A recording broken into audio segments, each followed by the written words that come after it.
തൃക്കണ്ണാട് കടപ്പുറത്തെ കടലേറ്റം തടയാൻ അരക്കോടി മുടക്കി കരിങ്കല്ലുകൾ നിരത്തുന്നു. നിലവിൽ കരിങ്കൽ ഭിത്തിയുള്ള തെക്കേ ഭാഗത്തു നിന്നും വടക്കേ ഭാഗത്തേക്കുള്ള 128 മീറ്റർ നീളത്തിലാണ് വലിയ കരിങ്കല്ലുകൾ നിരത്തുന്നത്. തൃക്കണ്ണാട് കടപ്പുറത്തെ കടലേറ്റം തടയാൻ അരക്കോടി മുടക്കി കരിങ്കല്ലുകൾ നിരത്തുന്നു. നിലവിൽ കരിങ്കൽ ഭിത്തിയുള്ള തെക്കേ ഭാഗത്തു നിന്നും വടക്കേ ഭാഗത്തേക്കുള്ള 128 മീറ്റർ നീളത്തിലാണ് വലിയ കരിങ്കല്ലുകൾ നിരത്തുന്നത്. തൃക്കണ്ണാട് പ്രശ്നബാധിതമായ തീരം 140 മീറ്ററാണ്. അത്രയും പ്രദേശം സംരക്ഷിക്കാനുള്ള നടപടി സ്വീകരിക്കുമെന്ന് ബന്ധപ്പെട്ട ഉദ്യോഗസ്ഥർ സൂചിപ്പിച്ചു.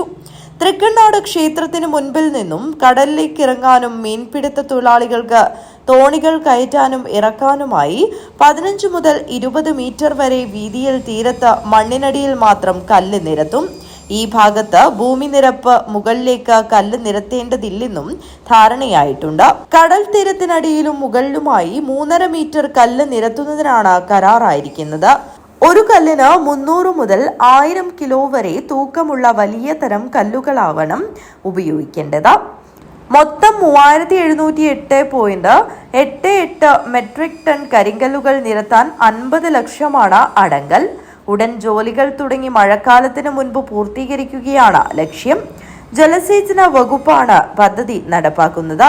ഈ പദ്ധതിയെക്കുറിച്ച് വിശദീകരിക്കാൻ വകുപ്പ് തല ഉദ്യോഗസ്ഥർ നാട്ടുകാരുടെയും പഞ്ചായത്ത് ഭരണസമിതിയുടെയും യോഗം വിളിച്ചിരുന്നു.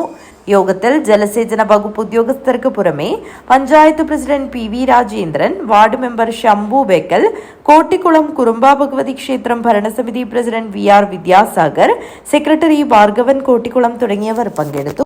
News bureau, Kanhangad.